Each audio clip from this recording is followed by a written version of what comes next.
নমস্কাৰ বন্ধুসকল আপোনালোকক এডুকেশ্যন ফৰ অসম চেনেলটোলৈকে প্ৰথমতে স্বাগতম জনাইছোঁ ৩২,৪৩৮টা পদৰ অনলাইন আবেদন ইতিমধ্যে আৰম্ভ হৈছে আৰু আজিৰ এই ভিডিঅ'টোত আপোনালোকক A to Z প্ৰক্ৰিয়া দেখুৱাম কিদৰে আপোনালোকে এই পদখিনিত নিজে আবেদন কৰিব পাৰিব ৰেলৱে গ্ৰুপ ডি মাথো 10 পাছ হ'লে আপোনালোকে এপ্লাই কৰিব পাৰিব ইয়াতে বয়সৰ সময়সীমা আবেদন মাচুল সকলোবিলাক আপোনালোকে এফালৰ পৰা গম পাব প্ৰথমতে ভিডিঅ'টো লাইক কৰিব আৰু যিসকলে চেনেলটো নতুনকৈ ভিজিট কৰিছে সাবস্ক্ৰাইব কৰি ল'ব সকলো ধৰণৰ আপডেট আমাৰ চেনেলত আপোনালোকে পাই থাকিব আহক ভিডিঅ'টো আৰম্ভ কৰোঁ আৰু ৰেলৱে গ্ৰুপ ডিৰ বাবে ইতিমধ্যে আমি PDF কিতাপ অসমীয়া মাধ্যমত প্ৰস্তুত কৰিছোঁ যিহেতু আপোনালোকে অসমীয়া মাধ্যমতে পৰীক্ষা দিব পাৰিব মাত্ৰ 98 টকাত এই PDFখন আপোনালোকে সোনকালে আমাৰ ৱেবছাইট assamgkpdf.com ৰ পৰা ভিজিট কৰি ল'ব সম্পূৰ্ণ সিলেবাস কভাৰ হ'ব ডেসক্ৰিপচনত লিংক দি দিছোঁ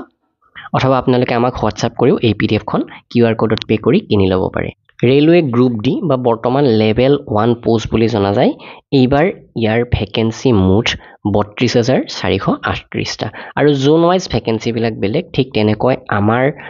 নৰ্থ ফ্ৰণ্টায়াৰ ৰেলৱেৰ বাবে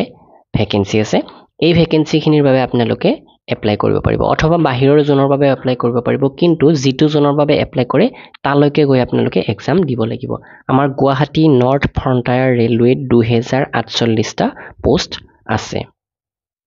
আৰু এই পদবিলাকৰ যিটো বেসিক পে হেতু হৈছে ১৮,০০০ বয়সৰ সময়সীমাটো মন কৰক ১৮ বছৰৰ পৰা ৩৬ বছৰ যথেষ্ট সময় দিছে আৰু ৩৬ বছৰ ধৰা হৈছে ইয়াতে ১ জানুৱাৰী ২০২৫ লৈকে তো ১ জানুৱাৰী ২০২৫ ভিতৰত যদি আপোনাৰ বয়স ১৮ ৰ পৰা ৩৬ ৰ ভিতৰত আছে তেনেহলে আবেদন কৰিব পাৰিব তাৰ লগতে যদি ST হয় তেনেহলে ৫ বছৰ অৰ্থাৎ আপ টু 41 ইয়াৰ্ছ লৈকে RRB লেভেল 1 ৰ এই পোষ্ট কেইটাত আপোনালোক এলিজিবল OBC হলে 3 বছৰ অৰ্থাৎ 39 লৈকে পাৰিব আৰু PWD ক্যান্ডিডেটৰ বাবে 10 বছৰ PWD OBC PWD ৰ SC ST হলে আৰু বেছি এজ ৰিলেক্সেশন আছে ইয়াতে শিক্ষাগত অৰ্হতাটো মন কৰক candidate must be 10th pass অৰ্থাৎ মেট্ৰিক পাস অথবা দিছে ইয়াতে ITI অথবা আপোনাৰ ITI আছে অথবা ইকুইভ্যালেন্ট বা অথবা সেম পৰ্যায়ৰ অথবা ন্যাশনাল এপ্ৰেন্টিসশিপ সাৰ্টিফিকেট অথবা এপ্ৰেন্টিস কৰিছে তেনেহলে আপোনালোক এলিজিবল হয় মাথো 10 পাস হলেও আপোনালোকে এতিয়া এপ্লাই কৰিব পাৰিব এই পদখিনিৰ বাবে তো সিলেকশন প্ৰক্ৰিয়াৰ ক্ষেত্ৰত প্ৰথমতে এটা কম্পিউটাৰ বেস টেষ্ট হ'ব তাৰ পাছত আপোনাৰ ফিজিক্যাল এফিচিয়েন্সি টেষ্ট আৰু তাৰ পাছত ডকুমেন্ট ভেৰিফিকেশন তথা মেডিকেল এক্সামিনেশন 23 জানুৱাৰী অৰ্থাৎ আজিৰ পৰা এপ্লাই আৰম্ভ হৈছে 22 ফেব্ৰুৱাৰীলৈকে আপোনালোকে এপ্লাই কৰিব পাৰিব তো এতিয়া আহো আমি অনলাইন এপ্লাই প্ৰক্ৰিয়াটোত অনলাইন এপ্লিকেশন ফৰ্ম ইয়াতে ক্লিক কৰি দিব আমাৰ ৱেবছাইটত সকলোবিলাক লিংক দি দিছো ডেসক্ৰিপচনৰ লিংকৰ পৰা আহিব তো ইয়াতে ৰেলৱে ৰিক্ৰুটমেন্ট বৰ্ডৰ যেটো এপ্লাই এই ৱেবছাইটটোলৈকে আমাক ৰিডাইৰেক্ট কৰা হল তো এতিয়া আমি এপ্লাইত ক্লিক কৰি দিম এতিয়া প্ৰথম কথা হৈছে যিসকলে ইয়াৰ আগতে বিভিন্ন ধৰণৰ পোষ্ট বিলাক যেনে আহিছিলে RPF ৰ পোষ্ট আহিছিলে যিবিলাক ৰেলৱে আন্ডাৰতে হয় NTPC ৰ পোষ্ট আহিছিলে সেইবিলাকত যদি এপ্লাই কৰিছে তেনেহলে আপোনালোকৰ অলৰেডি একাউন্ট আছে আৰু তেনে ক্ষেত্ৰত আপোনালোকে একাউন্ট ক্ৰিয়েট কৰিব নালাগে তো ইয়াতে এপ্লাইত ক্লিক কৰি যদিহে আপোনালোকে আগতে ৰেলৱেত এপ্লাই কৰা তেনেহলে ক্ৰিয়েট এন একাউন্টত ক্লিক কৰিব লাগিব আৰু যদি আপোনালোকে আগতে এপ্লাই কৰিছে তেনেহলে অলৰেডি হেভ এন একাউন্টত ক্লিক কৰিব লাগিব আৰু আপোনাৰ মোবাইল নম্বৰ বা ইমেইল আইডি আৰু পাসওয়াৰ্ডটো আপুনি ইয়াতে বহুৱাই লগইন কৰি ডাইৰেক্টলি এপ্লাই কৰিব পাৰিব যদি পাহৰিছে আপুনি ৰেলৱেত এপ্লাই কৰিছে কিন্তু আপোনাৰ ইয়াতে পাসওয়াৰ্ডটো বিশেষকৈ পাহৰিছে তেনেহলে ফৰগট পাসওয়াৰ্ডত ক্লিক কৰি আপুনি পাসওয়াৰ্ডটো লৈ ল'ব পাৰে আৰু যিসকলে এইবাৰ প্ৰথমবাৰ বাবে এপ্লাই কৰিব ক্ৰিয়েট এন একাউন্টত ক্লিক কৰি ইয়াতে ইনফৰমেশনখিনি বহুৱাই আধাৰ OTP ইমেইল OTP এই সকলোবিলাক ভেৰিফাই কৰাৰ পিছত আপোনাৰ একাউন্টটো ক্ৰিয়েট হৈ যাব আৰু সেইমতে আপোনাৰ যেটো ইউজাৰ আইডি হেতু মোবাইল নম্বৰ বা ইমেইল আইডি আৰু নিজে ক্ৰিয়েট কৰা পাসওয়াৰ্ডটোৰে লগইন কৰিব লাগিব তো এইদৰে আপোনালোকে একাউন্টটো ক্ৰিয়েট কৰি লওক তাৰ পিছৰ ষ্টেপ বিলাক মই এতিয়া আপোনালোকক এফালৰ পৰা কৈ আছো কম সময়তে তো ইয়াতে মই এই একাউন্টত লগইন মাৰিছিলো আৰু লগইন মাৰাৰ লগে লগে পুনৰ ভেৰিফাই কৰিব দিছে তো আধাৰ OTP পুনৰ বিচাৰিছে ইয়াতে তো জেনাৰেট আধাৰ OTP ত ক্লিক কৰি দিছো তাৰ পাছত ইয়াতে OTP টো মই বহুৱাই দিছো দেন ইয়াতে টিক কৰিছো তাৰ পাছত ভেৰিফাইত ক্লিক কৰিছো লগে লগে মোৰ একাউন্টটো দ্বিতীয়বাৰৰ বাবে ভেৰিফাই হৈ গল যেহেতু NTPC টো বহু দিন আগতে এপ্লাই কৰা হৈছিল তো সেইভাবে পুনৰ আধাৰ ভেৰিফাই কৰিব দিলে তো এতিয়া মই এই পদখিনিৰ বাবে অনলাইন আবেদনত আগবাঢ়িব পাৰিম ইয়াতে অনলাইন এপ্লিকেশন তো ইয়াতে ক্লিক কৰি দিম তো এতিয়া মন কৰক অলৰেডি যিখিনি পদৰ অনলাইন আবেদন হৈ আছে সেই লিষ্টখন আহিছে তো বৰ্তমান মিনিষ্ট্ৰিয়েল এণ্ড আইসোলেটেড ক্যাটেগৰীৰ এপ্লাই হৈ আছে আৰু আজিৰ পৰা আৰম্ভ হৈছে এই লেভেল 1 পোষ্টখিনি তো ইয়াতে টিক কৰিম আৰু ইয়াতে select the RRB for which you wish to apply কোনটো জোনৰ বাবে এপ্লাই কৰিম সেইটো মই সিলেক্ট কৰিব লাগিব তো ইয়াতে দীঘলীয়া লিষ্টখন আহিছে আৰু আমি যেহেতু গুৱাহাটীৰ বাবে এপ্লাই কৰিম তো গুৱাহাটীত আমি ক্লিক কৰি দিম তাৰ পাছত আমি নেক্সটত ক্লিক কৰিম এতিয়া যেহেতু মই আগতে NTPCত এপ্লাই কৰিছো সকলোবিলাক ডাটা মোৰ ইয়াতে অলৰেডি আছে আৰু যিসকলে নতুনকৈ এপ্লাই কৰিব তেওঁলোকে সকলোবিলাক ডাটা বহুৱাব লাগিব ডেট অফ বাৰ্থ বয়সটো নিজে নিজে আহি যাব ইয়াতে ফাদাৰ্স নেম মাদাৰ্স নেম এই সকলোবিলাক আপোনালোকে ইয়াতে বহুৱাব লাগিব প্ৰথম যেটো সেকশন পাৰ্সোনাল ডিটেইল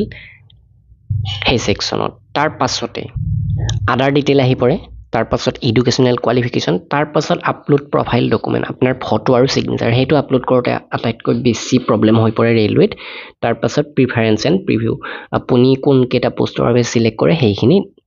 দিব লাগিব তো পাৰ্সোনাল ডিটেইলটো আপোনালোকে ধুনিয়াকৈ এন্ট্ৰি কৰিব পাৰিব এইখিনি তাত লিখা আছে হেমতে আপোনালোকে এন্ট্ৰি কৰি দিব তাৰ পাছৰ নেক্সট ষ্টেপটো লৈকে মই আহিছো নেক্সট পৰ্যায়ত এইখিনি দেখুৱাইছে এক্স সাৰ্ভিসমেন নেকি বা আপুনি PWD নেকি বা আপুনি যদি PWD তেনেহলে স্ক্ৰাইব লাগিব নেকি EBC সাৰ্টিফিকেট হোল্ডাৰ নেকি অৰ্থাৎ ইকোনমিক্যালি ব্যাকৱাৰ্ড ক্লাস তো তাৰ পাছত আছে ডিটেইল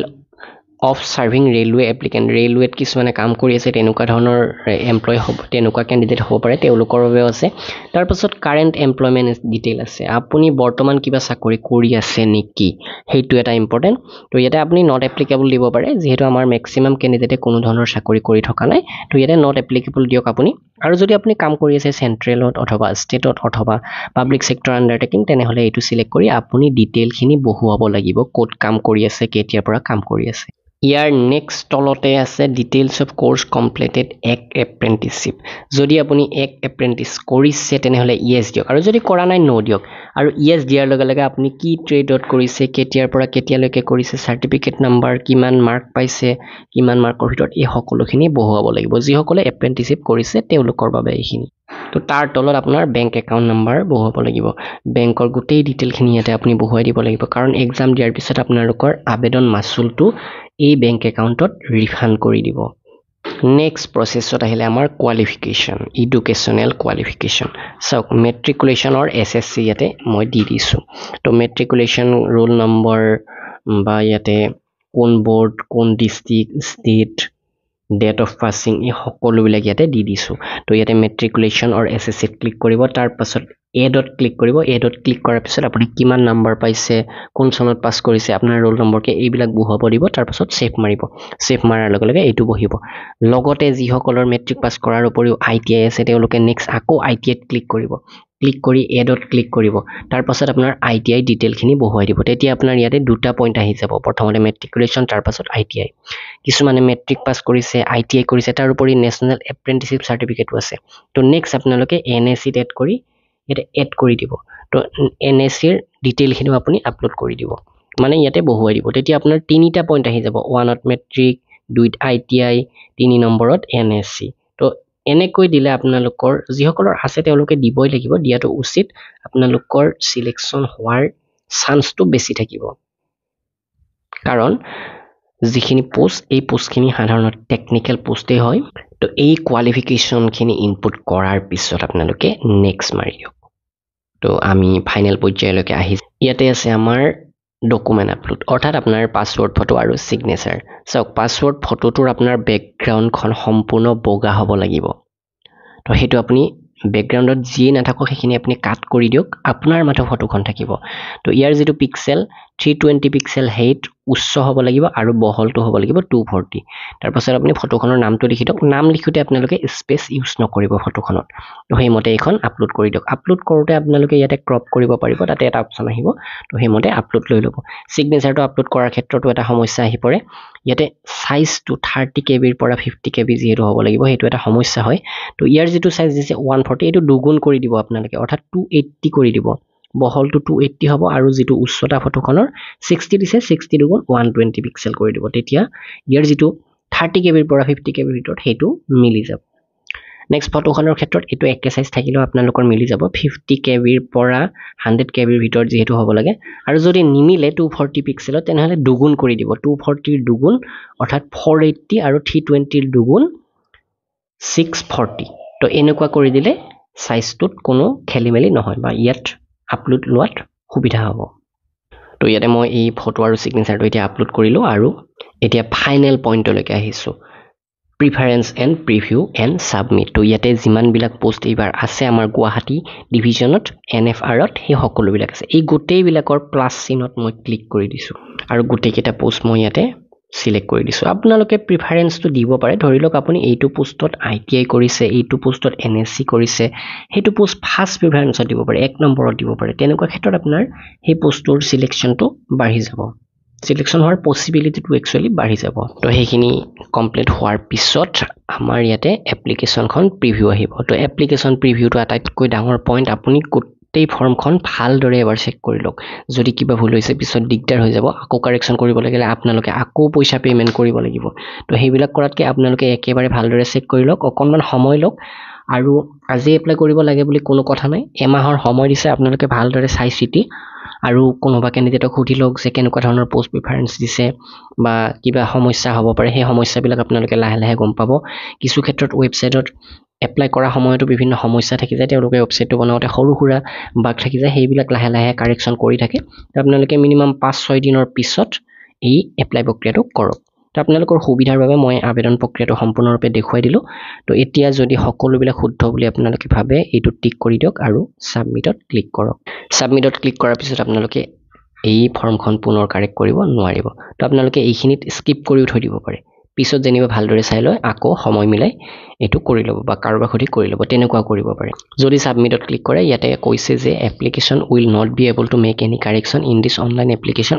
আফটাৰ সাবমিশন তো কোনো কাৰেকচন কৰিব নোৱাৰিব তো তেনে ক্ষেত্ৰত আপোনালোকে কেনসেল কৰি পিছত আকৌ কৰিব পাৰে অথবা ভালদৰে আকৌ এবাৰ চেক কৰি লৈ কৰিব পাৰে তো যদি হৈছে বুলি ভাবে সাবমিটত ক্লিক কৰক আৰু ফাইনেলি আপোনালোকে আবেদন মাচুলটো পে কৰিব লাগিব আবেদন মাচুলটো আপোনালোকে পিছত পে কৰিলেও হ'ব যদিহে সাবমিট কৰিছে তেনেহলে এতিয়া কৰি থোৱাই ভাল পিছত কৰিলেও কথা নাই তো ইয়াতে pay with SBI ePay click কৰি আপোনালোকে আবেদন মাচুলটো পে কৰিব পাৰিব এতিয়া OBC মই ইয়াতে টিক কৰাৰ বাবে 500 টকা আহিছে এক্সাম ফাৰ্স্ট যেটো লেভেল CBT 1 এক্সাম হ'ব এই এক্সামটো দিয়াৰ কিছুদিন পিছতে 500 টকাৰ 400 টকা মোৰ বেংক একাউণ্টত ৰিফান্ড কৰি দিব তো আগতে ৰেলৱে এক্সাম মই দি পাইছো আৰু হেমতে মই ৰিফান্ডটো পাইছো আৰু যদি আপুনি OBC নহয় SC ST হয় 250 টকা আবেদন মাচুল এক্সাম দিয়াৰ পিছত 250 টকাই ৰিফান্ড পাই যাব তো এটো নিশ্চিন্ত থাকক এয়া সেন্ট্ৰাল গভৰ্ণমেন্টৰ জব হয় সকলোবিলাক টাইম টু টাইম হৈ যায় বা অফিচিয়েল এডভাৰটাইজমেন্টত যিদৰে কৈছে সেইমতে হৈ যায় তো এইখিনি আছিল আবেদনৰ প্ৰক্ৰিয়া তো আপোনালোকে নিশ্চয় ভিডিওটো ভালদৰে চাইছে কিবা অসুবিধা থাকিলে আপোনালোকে কমেন্ট কৰিব নেক্সট ভিডিও বনাই মই আপোনালোকক এই সকলোবিলাক পুনৰ দেখুৱাই দিম আৰু ৰেলৱেৰ এই PDF খন আপোনালোকে সোনকালে কিনি লওক পঢ়া এতিয়াৰ পৰা আৰম্ভ কৰিলে আপোনালোকে এক্সাম ক্লিক কৰিব পাৰিব বুলি মই ভাবো ধন্যবাদ